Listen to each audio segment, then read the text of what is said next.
Hi, and welcome to this week's episode of the Rugged Rundown. And this week, what I want to talk to you about is a buyer's guide for the best tablets on the market today. And in the used market, there are three tablets that I would say meet a lot of great expectations and industry use. We got the Panasonic Toughpad FZG1. We've got the Getac F110, and we've got the Dell Latitude 7212. Now, all of these tablets are about the same age. These are all used refurbished units, and I'm going to talk about the FZG1 first. What I like about the FZG1 tablet is its lightweight and size. It's a decent sized laptop, or I'm sorry, tablet. It's not a laptop, and it's very lightweight. It just is lighter than its competition. The other one, and number two in the market obviously, is the Getac brand. The Getac obviously has a bigger screen, as you can see. The screen is slightly larger, but it's heavier, and the screen adds to that weight. So it's not as portable, in my opinion, as the FZG1. You do get the luxury of a bigger screen, but you also have a larger size.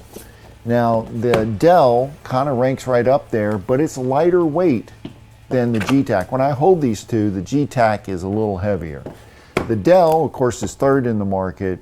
It has the same size, basically, as the Getac, as you can see, but it's a lighter weight unit, and I think that's because the batteries are smaller right here. See, the size batteries are here, and if you look at the Getac, the batteries over here are a little larger that go in here, so they're slightly heavier. Now, let's talk a little bit about ports. The Panasonic Toughpad FZG1 comes with a port right here that you can install GPS, an extra USB port, an RJ45 port, or in this case, there is a barcode scanner there. And all of these laptops come with a front and rear camera. This one here is got some ports. The ports are a USB port and HDMI port right there. And then of course you have the programmable buttons, A1, A2, and then there's some volume control and a Windows button. Other than that, this tablet, in my opinion, its strength is its weight and size. The Getac, being a little heavier, has a bigger screen, and port-wise, it includes, I'm lost here, here it is. It includes, it was locked, sorry about that, an HDMI and a USB as well, and the door is just as robust as your Panasonic.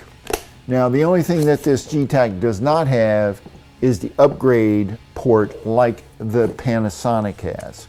But it, like I said, it also has the camera front and rear, and otherwise it is the same. There is programmable buttons. There's a P1 programmable button, and that's it. It has one programmable button. It has the Microsoft Windows button, and of course volume up and down, and a power button. So one programmable button, no upgrade slot on the Getac.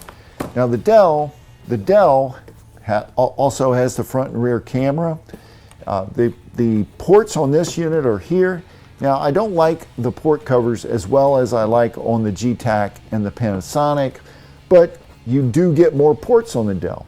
You get a USB, there's a mic in, and headphones, and then there's a USB-C port, whereas these do not have that.